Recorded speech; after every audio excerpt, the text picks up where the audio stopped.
누림의 복을 받는 자라는 제목으로 하나님의 말씀을 전하도록 하겠습니다. 이 땅을 살아가면서 어떤 일을 성취하는 사람들에게 주어지는 복이 두 가지가 있습니다. 하나는 이룸의 이룸의 복이고 또 다른 하나는 누림의 복입니다. 여러분, 이룸의 복이라고 하는 것은 어떤 계획한 목표를 달성하고 성취하는 것을 말합니다. 그리고 누림의 복이라고 하는 것은 계획한 목표를 달성하고 난 다음에 그것을 지속하게 유지하고 보존하는 가운데 행복을 누리는 삶을 말합니다. 그런데 안타깝게도 이 세상의 사람들 가운데, 많은 성공한 사람들 가운데 이룸의 복은 경험했지만 누림의 복을 경험하지 못하고 무너지는 사람들이 많이 있다라는 것입니다. 여러분, 성경에도 그런 인물이 등장합니다. 우리가 잘 아는 이스라엘의 초대 왕이었던 바로 사울 왕이 그 대표적인 인물입니다. 여러분, 이 사울 왕은 이스라엘의 초대 왕으로 그는 기름 부음을 받았습니다. 이런 양을 찾아다니는 아주 평범한 청년이었던 그가 여러분, 이스라엘의 초대 왕으로 세워지는 영광스러운 자리에 그가 오르게 되었습니다. 이룸의 복을 받은 것입니다. 그런데 문제는 그가 왕이 되고 난 다음에 그 놀라운 이룸의 복을 받은 자로서 누리며 살아가야 하는데 그는 전혀 행복을 누리지를 못했습니다. 그는 일평생 동안 시기와 질투하는 마음으로 다윗을 쫓아다녔습니다. 늘 불안한 마음으로 살다가 결국 악신에 들려서 무당을 찾아가는 안타까운 일갈이 행하게 됩니다. 결국은 그는 블레셋 나라에 의해 나라가 망하고 자신과 자신 아들이 전쟁터에서 비참한 죽음을 맞이하게 되는 것을 볼 수 있습니다. 그는 이룸의 복은 받았지만 누림의 복을 받지를 못한 것입니다. 그러므로 여러분, 오늘 이 시간 예배드리는 우리 부곡교회 모든 성도님들은 이룸의 복도 중요하지만 더 중요한 누림의 복을 아울러 받는 삶이 되시기를 예수님의 이름으로 축원드립니다. 우리 옆 사람에게 한 번 더 축복하겠습니다. 이룸의 복과 누림의 복을 받으시기를 바랍니다. 오늘 우리가 읽은 본문의 말씀은 예루살렘 성벽 재건이 완성되고 난 다음에 이룸의 복과 더불어 누림의 복을 받은 사람의 이야기가 소개되고 있습니다. 누가 이룸의 복과 누림의 복을 받게 되었을까요? 바로 느헤미야입니다. 먼저 여러분, 이 느헤미야는 바로 이룸의 복을 받은 사람입니다. 느헤미야는 조국 땅 예루살렘 성벽이 회파되어서 절망 가운데 있다라고 하는 소식을 그가 듣게 되었습니다. 그러자 그의 마음속에 기도하는 가운데 고국으로 돌아가서 그 무너진 예루살렘 성벽을 다시 재건하는 일을 위하여 나의 삶을 드려야 되겠다. 그리고는 기도하는 가운데 하나님께서 아닥사스다 왕의 마음을 움직여 주시고 그가 예루살렘으로 오게 됩니다. 모든 이스라엘 백성들, 유다 백성들이 절망 가운데 있을 때 우리가 이렇게 멈춰서서 수치를 당하지 말고 예루살렘 성벽을 다시 재건함으로 하나님의 영광을 나타내자. 그 일로 인하여 온 백성이 동참함으로 52일 만에 여러분, 예루살렘 성벽을 완공하게 됩니다. 느헤미야는 이룸의 복을 받게 됩니다. 그래서 여러분, 그 모든 예루살렘 성벽 재건을 완공하고 난 다음에 느헤미야는 이런 믿음의 고백을 했던 것을 볼 수가 있습니다. 우리가 지난 한 주간 암송했던 구절이죠. 느헤미야서 6장 16절 말씀, 우리 같이 읽습니다. 우리의 모든 대적과 주위에 있는 이방 족속들이 이를 듣고 다 두려워하여 크게 낙담하였으니 그들이 우리 하나님께서 이 역사를 이루신 것을 알미니라. 할렐루야. 수많은 방해자들의 모함과 비방과 온갖 업무가 있었지만, 그러나 하나님께서 이 일을 시작해 하시고 이 일을 이루게 하시고 이 일을 완성하셨습니다. 하나님의 도우심이, 하나님의 능력이 그 모든 역사를 이루게 된 것입니다. 그러므로 느헤미야는 바로 이 이름의 복을 그는 받게 되었다라는 것입니다.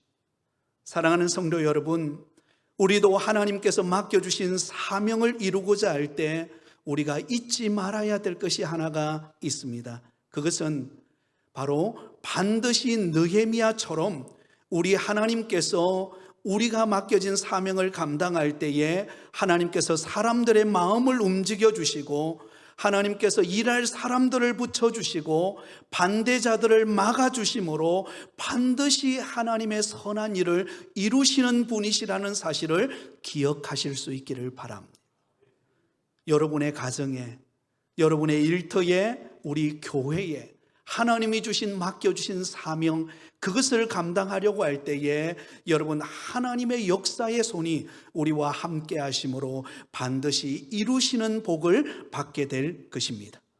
자, 그렇다면 이 이룸의 복을 받는 것도 중요하지만 이제 이룬 것을 지키며 누리는 누림의 복이 더 중요합니다. 그런 면에서 볼 때 느헤미야는 누림의 복을 받은 사람이었습니다. 오늘 우리가 읽은 본문에 보면 느헤미야가 유다 백성들에게 누림의 복을 얻기 위하여 필요한 조치들이 무엇인가를 행하는 장면이 오늘 본문에 기록되어 있습니다. 그래서 저는 오늘 본문을 통하여서 우리 예수 믿는 부곡교회 모든 성도들이 이 누림의 복을 누리며 살아가기 위하여 우리에게 필요한 것은 무엇일까? 그 비결을 함께 나누면서 우리가 이룸의 복도 얻지만 우리가 누림의 복을 주님 오실 그날까지 누리며 살아가시기를 예수님의 이름으로 축원드립니다. 자, 누림의 복을 얻기 위해 필요한 것, 그 첫 번째는 바로 우선순위를 분명히 하라는 것입니다. 한번 따라하겠습니다. 우선순위를 분명히 하라. 여러분, 우리가 누림의 복을 받기를 원합니까? 그렇다면 분주한 일상 속에서 우선순위를 바로 정하며 행하는 삶이 되시기를 바랍니다. 오늘 본문 1절 말씀을 우리 같이 읽겠습니다. 성벽이 건축되며 문짝을 달고 문지기와 노래하는 자들과 레위 사람을 세운 후에, 자, 여러분, 느헤미야는 예루살렘 성벽이 완공되었을 때 그 완공이 되고 난 다음에 제일 먼저 한 일이 있습니다. 여러분, 제일 먼저 하는 일이라는 것은 그만큼 중요한 일이라는 것입니다. 자, 그러면 느헤미야가 예루살렘 성벽이 52일 만에 완공되고 난 다음에 그가 했던 최초의 일이 무엇인가? 제일 먼저 한 일이 무엇인가? 바로 문지기와 노래하는 자들과 레위 사람들을 세웠다라는 것입니다. 자, 여러분, 여기 보면 세 부류를 이야기합니다. 문지기와 노래하는 자와 레위 사람들. 여러분, 이들은 모두 레위 지파에 속한 사람들입니다. 역할에 따라서 구분해 놓았지만 실제로는 한 지파, 레위 지파 사람들을 가장 먼저 세웠다라는 것입니다. 그러면 이 레위 지파 사람들은 무엇하는 사람들입니까? 바로 성전에서 봉사하는 자들입니다. 그러니까 예배 봉사자들을 가장 먼저 세워서 그 일을 시작하게 했다라는 것입니다. 자, 여러분, 우리가 이 말을 들으면 좀 이해가 안 됩니다. 언뜻 보면 이해할 수 없는 장면입니다. 왜냐하면 예루살렘 성벽을 완공한 목적은 사실은 외부로부터 오는 어떤 방해 세력들을 막기 위한 것 아니겠습니까? 보호하기 위한 것 아니겠습니까? 그렇다면 일반적으로 가장 먼저 해야 될 일은 군대 장관을 세우는 일일 것입니다. 이 성벽을 지키고 유지하기 위해서 가장 먼저 군대 장관을 세워서 철통 보안으로 지키는 일부터 시작해야 할 것입니다. 그런데 여러분, 오늘 본문에 보면은요, 군대 장관부터 세우는 것 아닙니다. 누구를 세운다고요? 바로 성전에서 봉사하는 자들, 예배 봉사자들로부터 가장 먼저 세워서 그 일을 감당하게 했다라는 것입니다. 여러분, 성벽을 지키고 안전을 유지하는 사람으로부터 시작하는 것이 아니라 하나님을 예배하고 하나님을 섬기고 하나님을 높여드리는 그 예배의 회복을 가장 먼저 우선적으로 시작하고 있다는 것을 볼 수가 있습니다. 여러분, 여기서 우선순위를 강조하고 있는 것입니다. 제일 중요한 것은, 여러분, 이스라엘 백성들에게 있어서 가장 먼저 해야 될 것은 군사 배치가 아니었습니다. 어떻게 하면 이 성을 튼튼하게 지킬 것인가, 물론 그것도 필요한 거지만 이것보다도 이스라엘 백성들에게 있어서 더 중요한 일이 있었습니다. 그것은 바로 하나님을 예배하는 것을 우선하는 것입니다. 하나님을 예배하는 영적 질서를 회복하는 것이 가장 우선되는 일이었습니다. 그래서 성벽을 재건하고 난 다음에 최고 책임자를 먼저 세운 것이 아니라 예배, 성전에서 예배를 회복하기 위해서 그 일을 감당하고 있는 레위 사람들을 가장 먼저 세워서 예배를 준비하고 있다라는 것입니다. 자, 그런 면에서 볼 때 느헤미야는 여러분, 우선순위가 분명한 사람이라는 것을 알 수가 있습니다. 여러분, 이전에 예루살렘 성벽 건축이 시작될 때, 예루살렘 성벽 건축이 시작될 때에도 보면 느헤미야가 제일 먼저 행한 일이 있어요.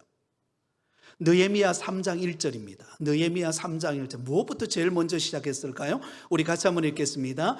그때에 대제사장 엘리야십이 그의 형제 제사장들과 함께 일어나 양문을 건축하여 성별하고, 거기까지 보겠습니다. 자, 여러분, 느헤미야가 예루살렘 성벽, 회파되어져 버린 예루살렘 성벽을 재건하고 다시 건축하고 세우려 할 때 제일 먼저 한 일이 무엇인가? 대제사장 엘리야십과 제사장들과 함께 양문을 건축하여 성별하는 일부터 시작했습니다. 양문을 가장 먼저 세웠다는 것입니다. 여러분, 여기서 말하는 양문은 어떤 문을 말합니까? 바로 하나님 앞에 제사 드리는 양들이 들어오는 문이에요. 그래서 그 양문을 지키는 사람은 제사장들이었습니다. 그래서 제사장들을 통하여서 하나님 앞에 거룩한 예배의 제물로 드리는 양들이 들어오는 양문을 가장 먼저 건축함으로 인하여 하나님을 예배하는 삶을 우선하고 있다라는 것입니다. 그런데 그때뿐만 아니라 예루살렘 성벽을 완공하고 난 다음에 가장 먼저 이스라엘 백성들의 그 마음속에 상기시키고 있는 것은 다른 것이 아니라 바로 하나님을 예배하는 레위 지파 사람들을 세워서 이스라엘 백성들이 마음껏 하나님 앞에 예배할 수 있는 예배의 준비를 시키고 있다라는 것입니다. 그러므로 여러분, 우리가 이룬 것을 진정으로 누리려면 우리의 삶의 우선순위가 분명해야 합니다. 그러면 우리 예수 믿는 성도들의 삶의 우선순위는 무엇입니까? 하나님을 예배하고 섬기는 것입니다. 하나님을 예배하고 섬기는 것이 우리 인생의 누림을 보존하는 첫 번째 길임을 잊지 않기를 바랍니다. 그 어떤 일보다도 가장 우선되어져야 할 것이 바로 하나님을 예배하는 것입니다. 왜냐하면 그분은 영광 받으시기에 합당하실 뿐만 아니라 저와 여러분의 인생을 주관해 가고 계시는 하나님이시기 때문에 그렇습니다. 여러분, 그래서 예수님은 공생의 기간 동안 우선순위를 매우 강조하셨습니다. 마태복음 6장 33절에 이렇게 말씀하고 있습니다. 우리 같이 읽습니다. 그런즉 너희는 먼저 그의 나라와 그의 의를 구하라. 그리하면 이 모든 것을 너희에게 더하시리라. 여러분, 예수님께서 염려하고 걱정하고 무엇을 먹을까, 무엇을 마실까, 여러분 염려하는 백성들을 향하여 말합니다. 그런즉 너희는 먼저 그의 나라와 그의 의를 구하라. 그리하면 이 모든 것을 너희에게 더하시리라. 염려하지 말고 하나님을 예배하는 것으로부터 우선하라는 것입니다. 하나님을 찾고 하나님의 뜻을 구하고 하나님이 기뻐하는 일부터 시작하면 하나님이 때를 따라 돕는 은혜로 더해 주시는 역사가 있음을 말하고 있는 것입니다. 사랑하는 성도 여러분, 우리가 이룬 것을 누리려면 가장 중요한 우선순위를 선택해야 합니다. 그 우선순위는 시작부터 끝나는 시간까지 가장 중요한 우선순위는 바로 하나님을 예배하는 예배 생활입니다. 그러므로 누군가 그런 말을 했습니다. 예배의 성공자가 인생의 성공자이다. 한번 따라해 볼까요? 예배의 성공자가 인생의 성공자입니다. 여러분, 우리는 자주자주 바쁘다는 핑계로 예배를 소홀히 할 때가 있습니다. 늘 익숙하게 예배를 드려왔기 때문에 예배가 그렇게 중요하다 생각하지 않는 사람이 있습니다. 예배 생활을 우선하기보다 뒤로 미루고 내가 하고 싶은 거 할 걸 다 해놓고 내 바쁜 일을 다 해놓고 그러고 난 다음에 예배를 드리려고 하는 생각을 갖습니다.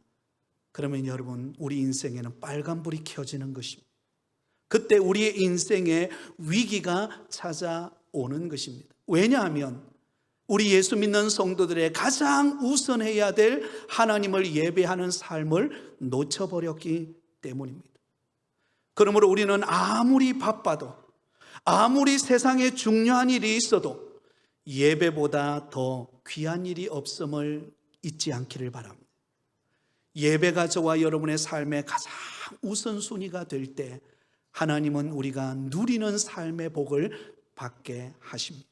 때로는 지치고 때로는 낙심이 되고 때로는 인생에 불어오는 수많은 위기의 바람 앞에서 하나님 앞에 예배드리러 와서 하나님을 예배하면 참 놀라운 일이 일어나요. 하나님이 우리 마음을 만지세요. 아멘. 하나님이 우리의 속에 있는 염려를 다 거두어 갑니다. 여러분, 주일날 교회에 와서 하나님 앞에 예배 드려 보세요. 예배 드리는 게 그렇게 특별한 건 아니잖아요. 늘 드려왔던 예배잖아요. 그런데 예배를 드리면 달라져요. 예배를 드리면 우리 마음속에 은혜가 임합니다. 예배를 드리면 근심 걱정이 물러갑니다. 예배를 드리면 하나님의 사랑이 느껴집니다. 그래서 한 주간을 살아갈 수 있는 힘과 용기가 생겨서 다시 새로운 출발을 하게 되는 것입니다. 여러분, 예배가 얼마나 귀한지 모릅니다. 믿음의 조상인 아브라함도 예배를 가장 우선했습니다. 그는 가는 곳곳마다 제일 먼저 하는 일이 제단을 쌓는 일이었습니다. 그가 낯설은 타향에 갔을 때, 그가 정말로 앞이 보이지 않는 캄캄한 환경에 갔을 때도 그는 놓치지 않았던 우선순위가 있었습니다. 하나님 앞에 제단을 쌓고 하나님을 예배하는 것입니다. 그 하나님을 예배하는 삶을 통하여 하나님의 인도하심을 받은 것입니다. 심지어는 자기 아들 이삭을 모리아 산으로 데려와서 번제로 드리라고 할 때도 그는 순종의 발걸음을 내어디뎌서 예배 자리로 나아가다가 여호와 이레의 복을 받은 줄 믿습니다. 여러분, 예배를 우선하면 하나님은 저와 여러분에게 여호와 이레의 복을 주실 줄 믿습니다. 여러분, 다윗을 보세요. 그가 왕이 되었습니다. 그러나 그가 누리는 왕권보다도 하나님의 임재를 가장 사모했던 사람이 다윗이었습니다. 그는 여러분, 사무엘상 6장에 보면 법궤가 예루살렘 성전에 있어야 되는데 그 법궤가 예루살렘에 있지 않고 막 떠도는 것을 보며 너무나 안타까워했습니다. 그래서 다윗의 소원이 있었습니다. 그 법궤를 다시금 예루살렘 성으로 가져오는 것입니다. 그런데 그 법궤가 예루살렘 성으로 들어올 때에 다윗이 어떤 모습을 보입니까? 너무너무 감격하고 기뻐가지고 자기 옷에 바지가 내려가는 줄도 모르고 그 부끄러움의 수치도 느끼지 못할 만큼 기쁘게 춤을 추면서 그 법궤가 들어오는 것을 기쁨으로 맞이하며 하나님 앞에 예배했습니다. 그런 예배자인 다윗을 하나님은 내 마음에 합하다 인정하시고 그의 왕권을 강화시켜 주신 줄 믿습니다. 여러분, 예수님께서 마리아와 마르다 집에 갔습니다. 그곳에 가서 나사렛과 그곳에 가서 함께 교제를 하는 그동안에 마르다는 열심히 음식을 준비합니다. 그런데 마리아는 어때요? 눈치 없이 예수님 앞에 앉아서 말씀을 듣고 있는 것입니다. 주방에서 열심히 분주하게 음식을 만들고 있던 마르다의 입장에서 볼 때는 화가 나는 것입니다. 그래서 예수님에게 찾아와서, 예수님, 마리아 저 좀 눈치가 없는데 좀 나에게 보내주어서 나를 좀 돕게 해주세요. 여러분, 그때 예수님께서 그를 향해 이렇게 말합니다. 그가 좋은 편을 선택했다. 왜냐하면 섬김도 중요하지만 섬김이 예배를 대신할 수는 없기 때문입니다. 섬김도 중요합니다. 그러나 예배를 대신할 수는 없어요. 예배가 가장 우선이고 그 이후에 섬김입니다. 그러면 여러분, 누림의 복을 경험하기를 원하십니까? 그렇다면 우리의 삶의 우선순위가 하나님을 예배하는 것임을 기억하시기 바랍니다. 그래서 여러분, 예배를 가장 소중히 여기고 예배를 가장 사모하고 주의 전에 달려오십시오. 그러면 하나님께서 하늘문을 여시고 하늘의 그 한없는 은혜와 복을 저와 여러분에게 비를 쏟아주실 줄 믿습니다. 이런 은혜를 누리며 사시기를 예수님의 이름으로 축원드립니다. 두 번째로, 누림의 복을 받기 위해서는 참된 지도자의 정신으로 살아야 합니다. 한번 따라하겠습니다. 참된 지도자의 정신으로 살라. 네, 여러분, 우리가 어떤 이룸의 복을 받았습니까? 그렇다면 그 다음이 중요해요. 그것을 어떻게 유지해 갈 것인가? 막연하게 머물러 있는 것이 아니라 참된 지도자의 정신이 필요하다는 것입니다. 자, 오늘 본문 2절을 우리 같이 읽습니다. 시작. 내 아우 하나니와 영문에 가는 하나냐가 함께 예루살렘을 다스리게 하였는데 하나냐는 충성스러운 사람이요 하나님을 경외함이 무리 중에서 뛰어난 자라. 아멘. 자, 여러분, 오늘 본문 2절에 보면 느헤미야가 지도자 두 사람을 세웁니다. 예루살렘을 맡아서 앞으로 지도해 나가야 될 지도자 두 사람을 세워요. 한 사람은 하나니이고 또 다른 한 사람은 하나냐입니다. 자, 여러분, 이 두 사람이 굉장히 중요한 역할을 맡아서 이제 예루살렘을 이끌어가게 될 것입니다. 그런데 느헤미야가 선택해서 세운 이 두 사람이 어떤 인물이었을까요? 하나니는 느헤미야의 아우 동생입니다. 느헤미야가 바사 제국의 아닥사스다 왕의 술관원으로 머물러 있을 때 그때 하나니가 느헤미야를 찾아옵니다. 왜 찾아왔을까요? 네, 바로 자기 민족 이스라엘 예루살렘 성벽이 허물어져서 지금 유다 백성들이 고통과 절망과 좌절 속에 놓여 있다라고 하는 그 안타까운 마음, 자기 민족을 그 회파되어져 버린 그 자기 민족의 그 안타까운 현실을 바라보면서 자기 민족을 사랑함으로 회복되기를 원하는 그 마음을 안고 느헤미야를 찾아왔던 사람, 그가 바로 하나니입니다. 하나니는 자기 민족을 사랑하는 사람이에요. 또 한 사람, 하나냐가 나옵니다. 이 하나냐는 어떤 사람입니까? 오늘 본문 2절에 보면 충성스러운 사람이요 하나님을 경외함이 무리 중에서 뛰어난 자라. 이 하나냐는 하나님 앞에 충성된 사람이고 하나님을 경외하는 사람이었습니다. 자, 그런데 여러분, 예루살렘을 지도해 나가는 두 사람의 지도자를 세우는데 특징이 있습니다. 이 두 사람을 세울 때 그들의 학벌을 보거나 그들의 능력을 보거나 그들의 외모를 본 것이 아니에요. 그들의 스펙을 본 것이 아니라는 것입니다.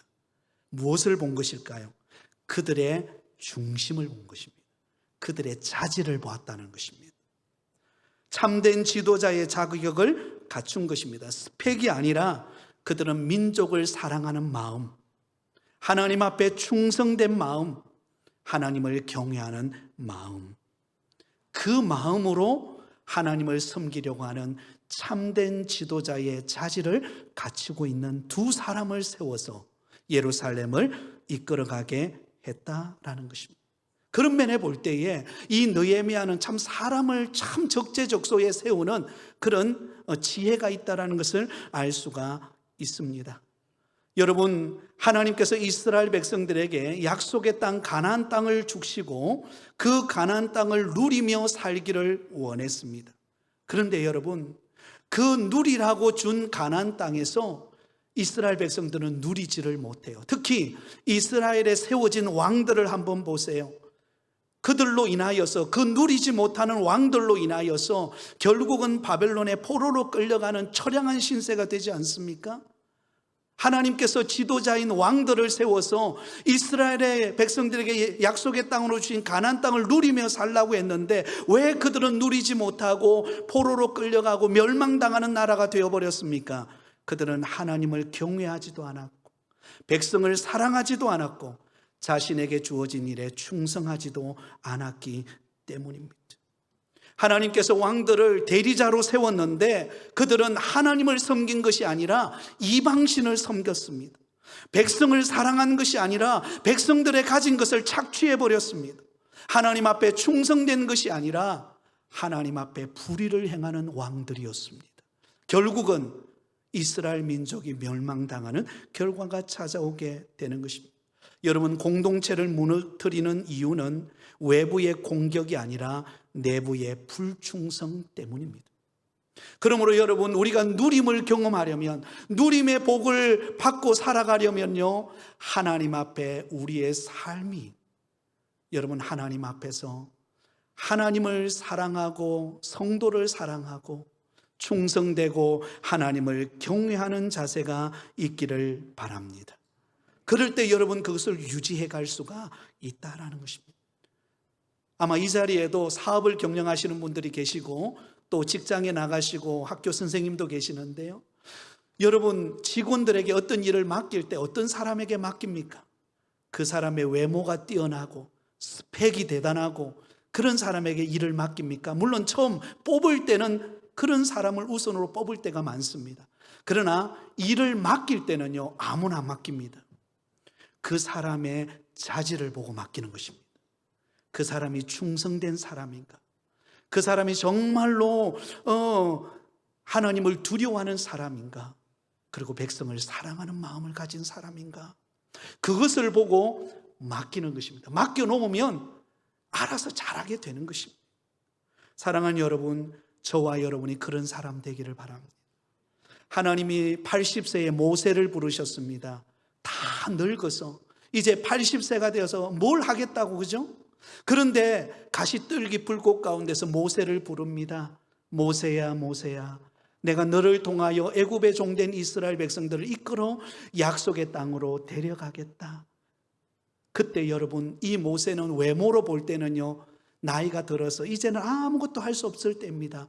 그런데 그 모세의 내면은 하나님의 은혜로 충만한 사람이에요.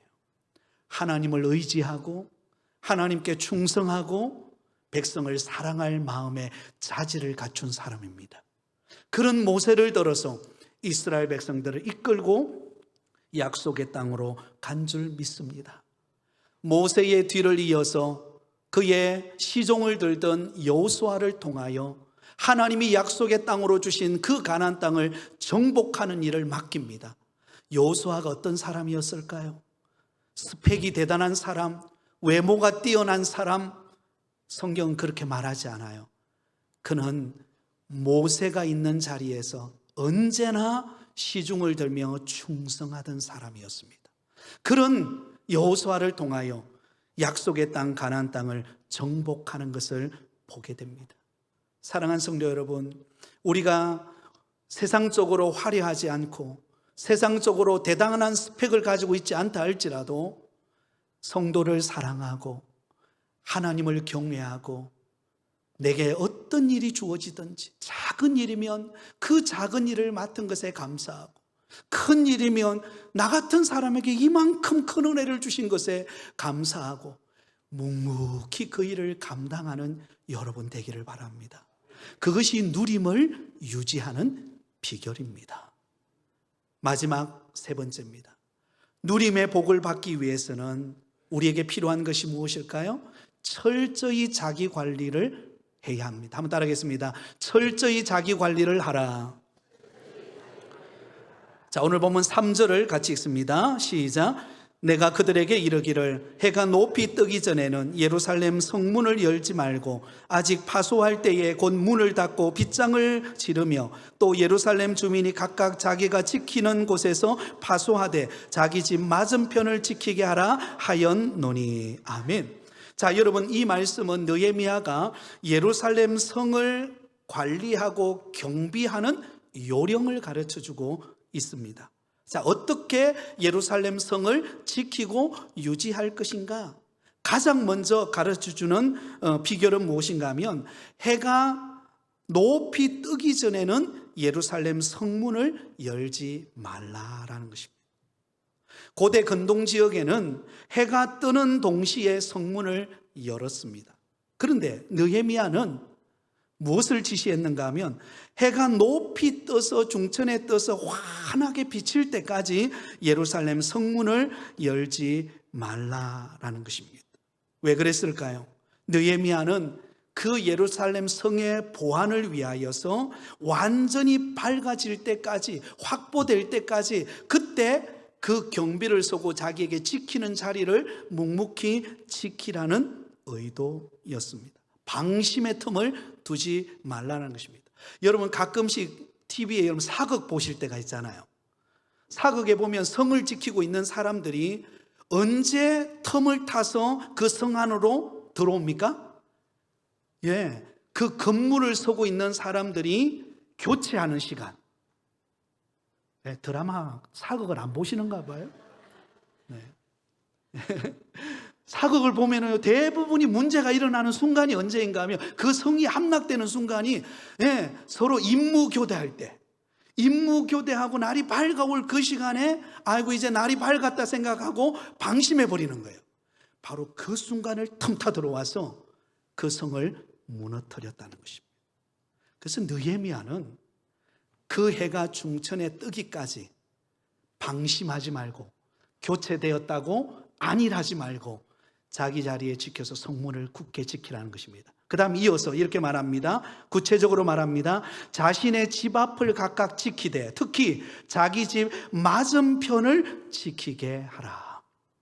우리 집 앞에만 지키는 게 아니라 상대방이 서 있는 그 집도 유심히 보라는 것입니다. 뭘 말합니까? 빈틈을 두지 말라는 것입니다. 방심하지 말라는 것입니다. 사랑하는 여러분, 왜 많은 성공하는 사람들이 끝까지 그 누림의 복을 받지 못할까요? 왜 중간에 가다가 무너지는 결과가 있을까요? 방심했기 때문입니다. 이 정도면 됐다. 내가 이 정도 성공을 거두었으면 이제 됐다. 그 순간부터 자기를 관리하지 않는 것입니다. 절제하지 않고 자기를 돌아보지 않고 주변을 살펴보지 않고 그냥 흥청망청 그냥 안일해지는 것입니다. 그 순간 무너지는 거예요. 그래서 느헤미야는 유다 백성들에게 말하는 것입니다. 자기를 관리해라. 내가 지금 영적으로 충만해 있는가? 내가 지금 하나님 앞에 깨어 기도하고 있는가? 위기가 오고 고난이 오고 시련이 왔을 때 주저앉아 버렸는가? 내가 신앙생활을 30년 40년 했기 때문에 이제 괜찮을 거야, 방심하고 있는 내 모습은 아닌가 살펴보라는 것입니다. 그리고 날마다 깨어서 나를 하나님 앞에 바로 세울 때 그때 우리는 흔들리지 않는다라는 것입니다. 최근에 여러분 부산 교회에 한 유명한 목사님이 사임을 하게 되었습니다. 그 이유도 저는 여기에 있다고 봅니다. 방심하면 무너집니다. 그러나 깨어 있으면, 자기를 관리하면 우리는 누림의 복을 받게 되어질 줄 믿습니다.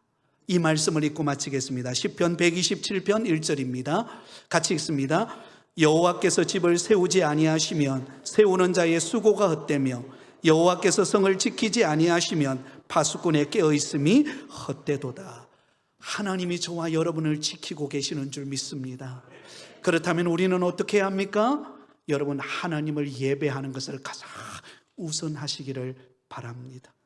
그리고 여러분, 우리의 삶 속에서 참된 지도자의 정신, 하나님을 경외하고 충성되고 사랑하는 마음으로 섬기시기 바랍니다. 그리고 나를 날마다 살펴보면서 하나님과 사람 앞에 부끄럽지 않는 깨어있는 사람으로 주님 앞에 쓰임받아서 주님 앞에 서는 그날까지 누림의 복을 받으며 살아가는 저와 여러분이 되시기를 예수님의 이름으로 축원드립니다.